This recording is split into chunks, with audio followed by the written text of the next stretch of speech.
I've always been made fun of by my peers, and that drive came from being the underdog, being someone who nobody looked at, and being someone who is easily kicked around. And not only that, like, my father always gave me pressure. Like, he always told me that I was useless. He always told me that you're gonna amount to no good. You're not gonna grow up to be anything. Don't worry about it, right? So when you get to a point where you're sick and tired of being sick and tired, beast mode turns on. And that for me was 2008. I no longer wanted to be a loser. I no longer wanted to be someone that people look down on. I no longer wanted to be bullied. So how do I get out of that is that I do everything I can every single day to turn on beast mode, to say, you know what, you can laugh at me all you want. You can step on me all you want. You're never gonna stop me. And so 2008, that's when it turned on, and I never looked back.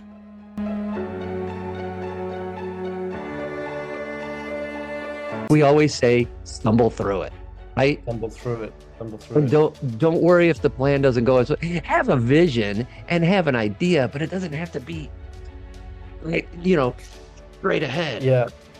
It's like, hey, all right, cool. It's straight. Then we go crooked a little bit. Then we go this way. Then we go over here, and oh, look, we got it. Ta-da! Exactly. Done. That's the kind of mindset that I see. For me, sometimes I'm the complete opposite, and it's not always a good thing. Like, I'll just jump headfirst into it. Like, okay, let's do this and see what happens. And it might work, it might not work. It's not always a good thing, but I've lived by it for a long time now, and that's, for example, why I want to do this event on the 30th of this month, because I've been talking about it for too long. So I've been a loser still trying to perfect this plan, because I don't know how to do it. I don't know what I'm doing. I don't know what I'm going to talk about. I don't know how to work a projector to get the thing on the screen, and how to, like, do I need speakers? Do I need a mic? I don't know. I have no idea, but I'm just going to take imperfect action and see what happens, because it'll happen. And then I'd be like, okay, I did it. It went really well, or it went really bad. For next time, let's do this. And then for next time, let's do this. So that's, like 2 years of not doing nothing. Is way inferior than me deciding to do it within the next 30 days and seeing what happens. So Good. yeah. I'm so happy you said that, because when I said this to you, I totally thought about your events. That's so cool. And I was like, because about it a long time. you have, and that's okay, but I do that a lot as well, just with other stuff. So that's why I love this, because I was just as guilty in so many other stuff, and I read it and I took it for me, and I'm like, Iain, events. Yeah. Like it really was. And so, so that's again why I'm proud of you. There's so much that goes into it, and with those events, and we'll do a sidebar because our last ICW was on events too. But I want to be able to help you, because it's such a process to get it and nail it, all that stuff. But man, it's that quote that I want to keep, in the back of our heads too, man, to just take that imperfect action. And why? Because you're a winner. We're winners, man. We're the champions. Like, That's it. take it and be okay with it. And if you fail, pick yourself up and let's move forward, right? Let's get each other's back and help everybody else, because just like I had, hey, failed, dropped the ball, however you want to look at it. Cool, man. Look at myself in the butt and let's go. That's the stumble part. It wouldn't be called stumble through it if we were floating through it. So that's it needs to happen. It needs to happen.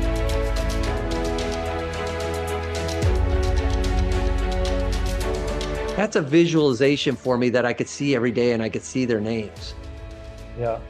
The other week, I think this was about 2 weeks ago, it was about mid-month, and I started looking at my like 3 to 6 months out, and I was erasing names, and it was dwindling, and I'm like, ooh, I need to really focus on that, because it started dipping, and if it dips, there goes my business, and then what? I got to react, and then I got to go back up, and then I'm really focused on that reaction, and then what happens? Oh, I've got to go back down to business because I was messing it up. So I'm trying, by looking long term, looking 3 months, 6 months, 9 months, 12 months, 3 years, 5 years, I could have more of a steady business. So I challenge those who are watching about that as well. Ian, over to you, man. Yeah, and something that really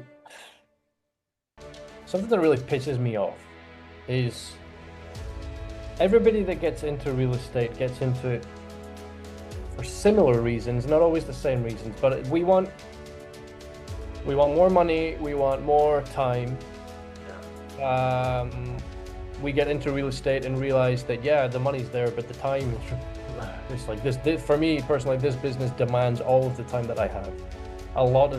I've tried running a separate business at the same time as I got back into real estate, and it was very difficult for me, and I've actually shifted my focus now more to real estate because it demands all of the time that I have.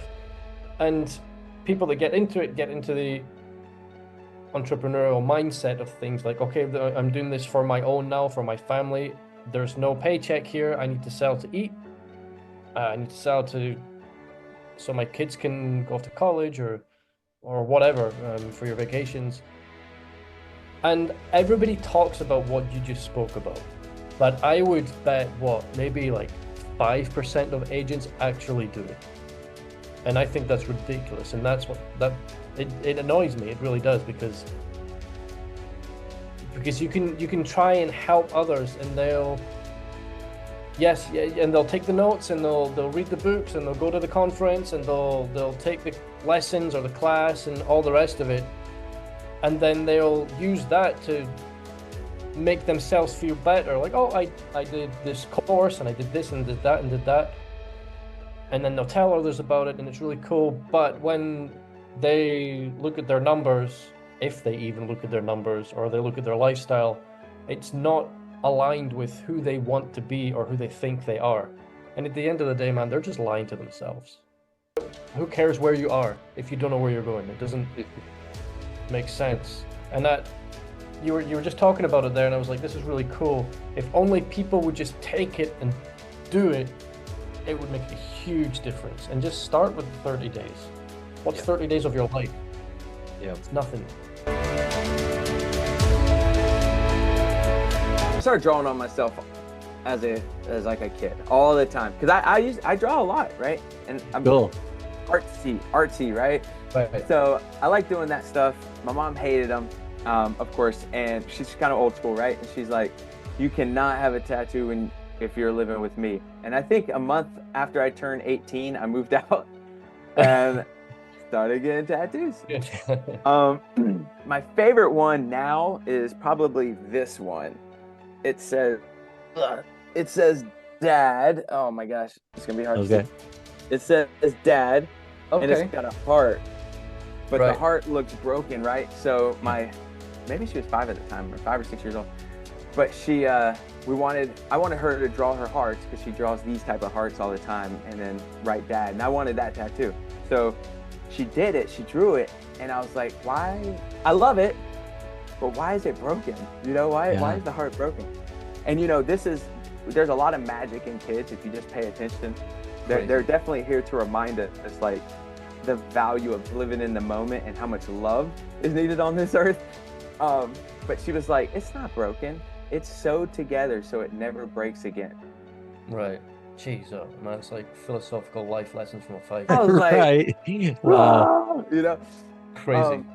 But okay, cool. Like, how does she know that I've been through some, whatever, everyone has, right? And then she says, like, it's stronger now, essentially. It's been sewed together so it never breaks again. And I was like, okay. So powerful. That's now my favorite. Yeah, I enjoy it. I like it. And it reminds me, it's right there. So I look at it every once in a while.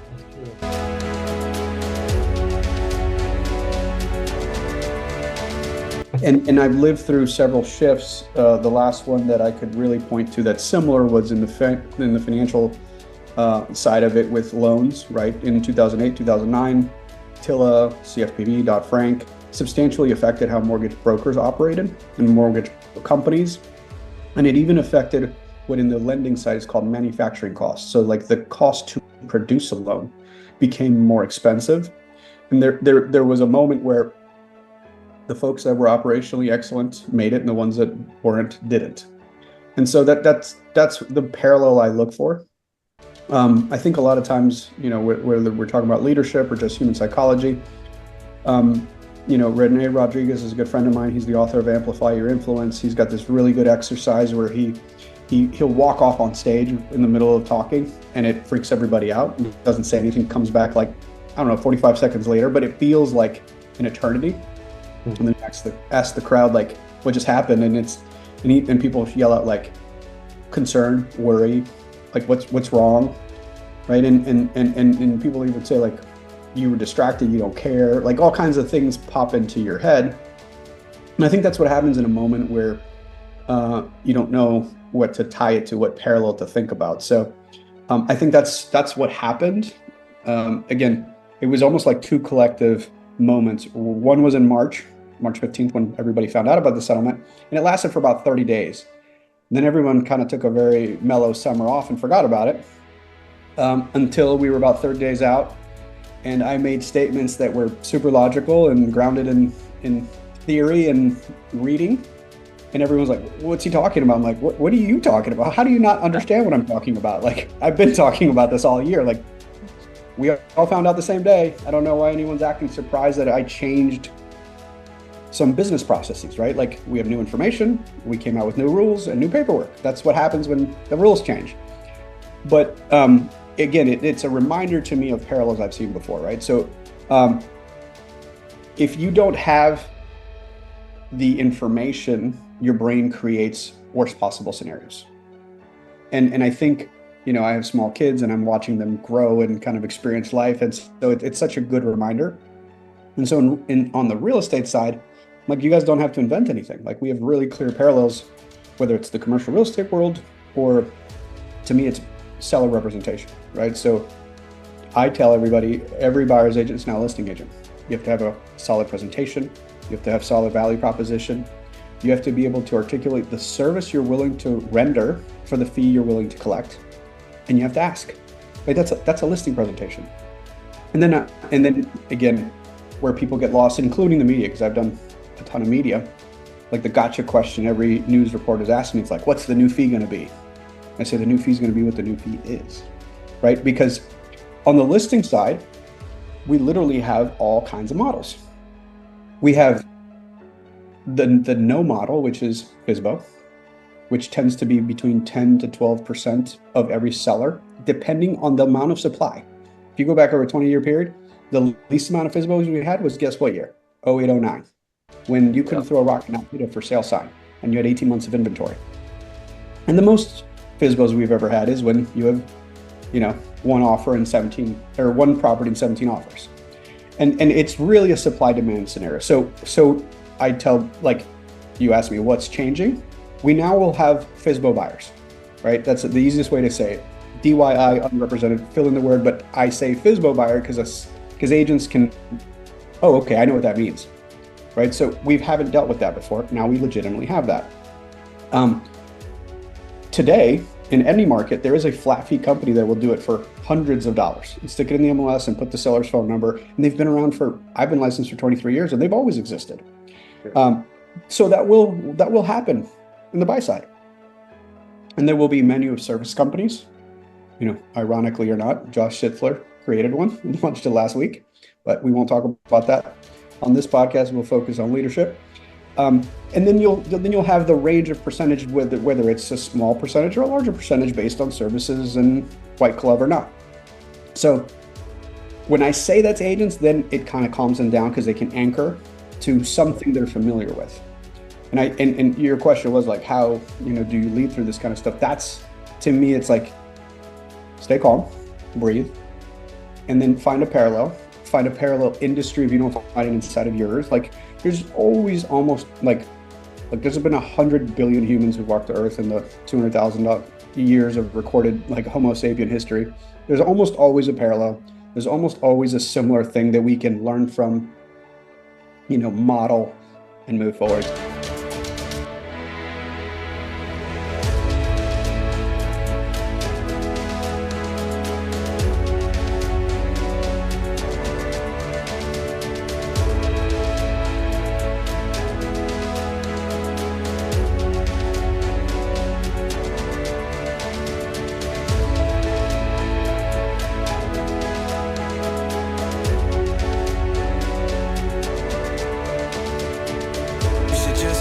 Justak, just ask Justak.